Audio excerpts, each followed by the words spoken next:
Hello and welcome to The Letterbox, the channel where I talk about books and all things writing. I'm Sasha, a Ukrainian girl in South Africa, and it's finally springtime here. Yay! Today we're gonna do a writing vlog. I've been writing stories since I was a child, but only recently allowed myself to think maybe I can actually write a book, maybe I can actually publish it. The book I'm working on is a crime mystery. I've written most of it, but in a very scattered way. I don't know if you ever heard about that, but there is this idea in the author's world that some people write like gardeners and some people write like architects. Architects, they work on a structure, they carefully plan the whole plot, they make the whole blueprint before they build. Gardeners plant seeds and see what's gonna grow, and then they just try to nurture and develop it. I definitely fall into the second group. I would write whenever inspiration would kick me. Doesn't matter which scene it is, doesn't matter which chapter it is, it just would come in my head and I would just work with what I've got. But I've decided to try to take a different approach because it did feel slightly scattered and like I'm not really moving towards something finished. So I'm trying now a more structured approach to write a first draft straight through from start to finish, not jumping from scenes to scenes or chapters to chapters. And I sat down and wrote 6 first chapters actually this last month. They're relatively short, and since the plot was already in place, I didn't need to invent much. I just had to execute it carefully and edit it according to the advices I've taken, and this time trying to keep the structure in mind. While I was structuring my draft, I was also trying to feed my brain, listening to writing podcasts, binge watching YouTube channels on writing, and trying to read some craft books.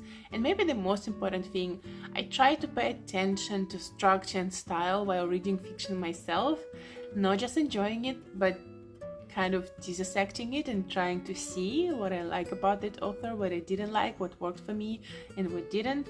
And here's some things I learned. At first I had this brilliant idea to start my first chapter with a description of one important object that belongs to my character. It's around her in the office. And I know it doesn't sound that exciting now, but back then it sounded really thrilling, and I still think it's quite fun, but not for the opening hook, not for the opening first chapter. One thing I know about myself, I'm a reader with a lot of stamina. I will push through a slow or boring opening, especially if I trust a recommendation or if I've been promised a story, real good story, and it will get better later. This month I had 2 of the books like this, and I did not regret for pushing through, even though sometimes it took me probably reading through half of it before I started to really enjoy it. And there's also a little confession about me. I love finishing things. Shampoo bottles, toothpaste tubes, books. My husband always has a good laugh about that. There's something deeply satisfying about completing things. I don't know if anyone can relate to that. But not every reader is like me, and with a share of competition on a bookshelf, you really do have to catch a reader quickly. So I've created myself a little exercise. I went to the library and I pulled books off the shelves just randomly and read only the first paragraphs. And I tried to think which one grabbed me instantly, which ones did not. I realized that just how they say it in craft books, I was mostly drawn to beginnings that opened with movement or dialogue. Something like, I crossed the street and I saw, and immediately I felt just picked up by the wind of the story and carried through it. No waiting, no hesitation, just immediate engagement.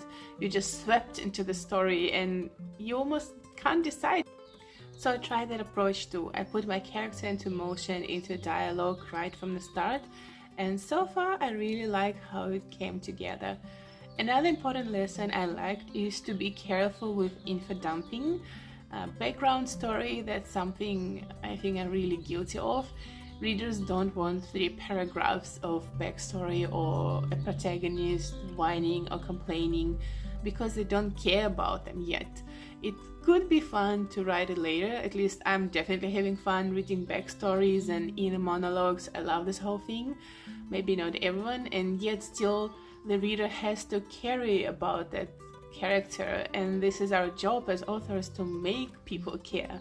We only start to listen to someone's complaints or their pain or really sympathize with them once we already connected to them, not just based on the sheer fact that, okay, that's the book, so I have to feel the feelings. Another thing I realized is that I was revealing way too much about the case, which disrupts my character world.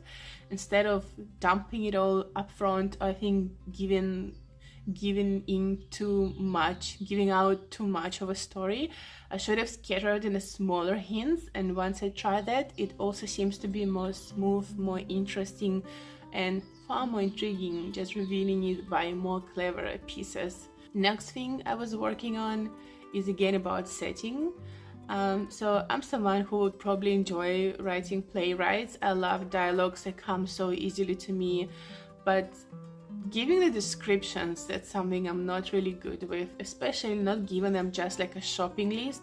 Oh, a chair here, a window there, a table standing in the corner, the light coming through the window, like these basics kind of cliche things, but trying to give the reader a sense of presence, to awaken their sensory perception, and to do so in some unusual and memorable way.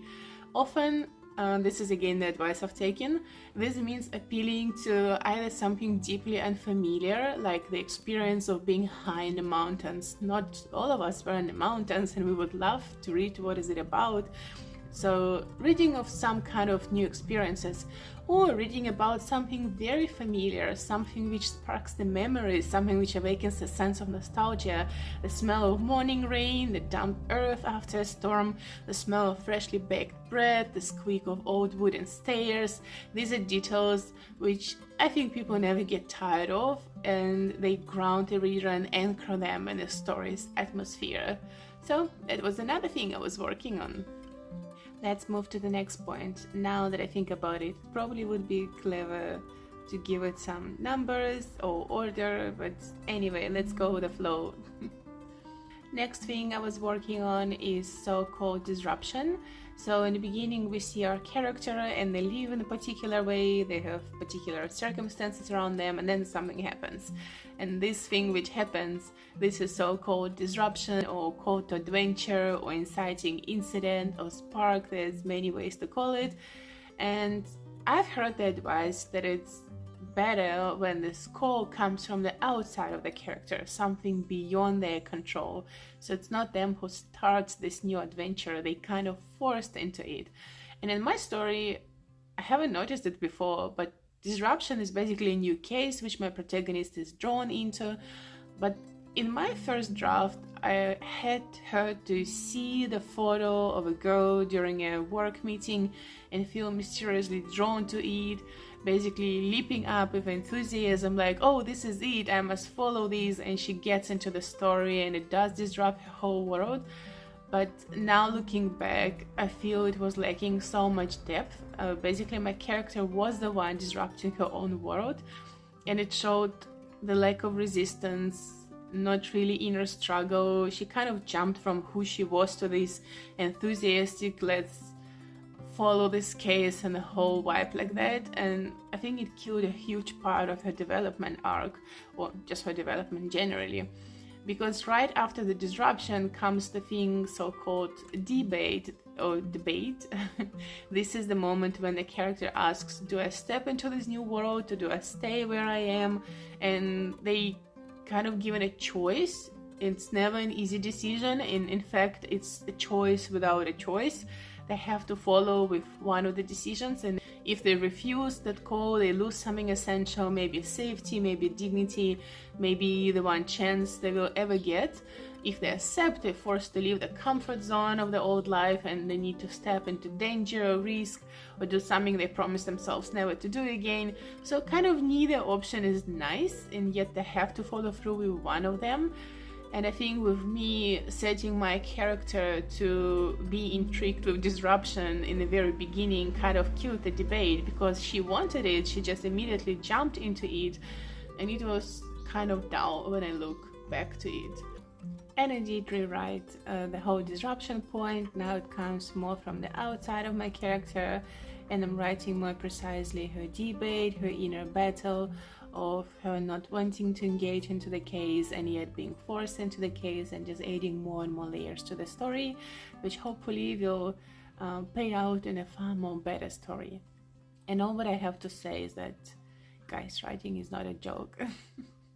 The third big change I made was creating a real debate for her. It kind of was flowing out of changing the disruption point, because if disruption is a spark, debate is when the fire is really catching. I've noticed that when you're writing a fantasy or thriller, the stakes of life or death, the fate of the world, that kind of thing, it's much easier to write the debate because, wow, the whole world is in danger. But in other genres or in quieter mysteries like mine, you need to dig deeper. And that's where I think the desire and need come in. Desire is what the character thinks they want. And need is something what they actually must learn in order to grow. In a romance, desire might be like, I need that person to love me. But the real need is, I must accept myself so I can love and be loved. In my crime mystery, the desire might be something like solve the case, catch the killer, but the deeper need might be learn to trust, open up, stop pushing people away, and things like that. So debate is kind of a perfect place to hint at both the desire and the need. The external plot, the case, pulls the character forward, but the deeper need, learning to trust, for example, is what makes the journey really transforming for them. So editing my first chapter has been humbling. I realized how many traps I fell into, how much I skipped by accident, and how fragile tension really is in storytelling, or at least before you figure it out, and I have not by any means. Every time I dump too much information or let my character jump too quickly or skip a bit of resistance in the dialogue, I steal power from my own story. But I also realized something else, that writing is less about perfection and more about patience, about allowing yourself to go back, to rethink, to learn more, to adjust, to be brave enough to admit this doesn't work yet, the scene is not really good, and deleting it hurts because it feels like your own baby. But strangely enough, that's the most rewarding and encouraging thing too, because it means you're growing. It means you don't have to write it all immediately, perfectly, the first time. You just have to keep trying, keep writing, keep shaping, and I guess that's why they say that the most important exercise you have to do is just keep writing, keep writing. And if you're out there working on your own story or staring at a messy first draft, just know that you're not alone. I'm right here too. It's okay if your first chapter isn't perfect. That's what matters, is that you keep going and maybe getting back to it later. Let me know your struggles, let me know what advice has helped you, let me know what kind of opening works for you, and I would love to hear it all and exchange our experiences. Until the next letter, yours,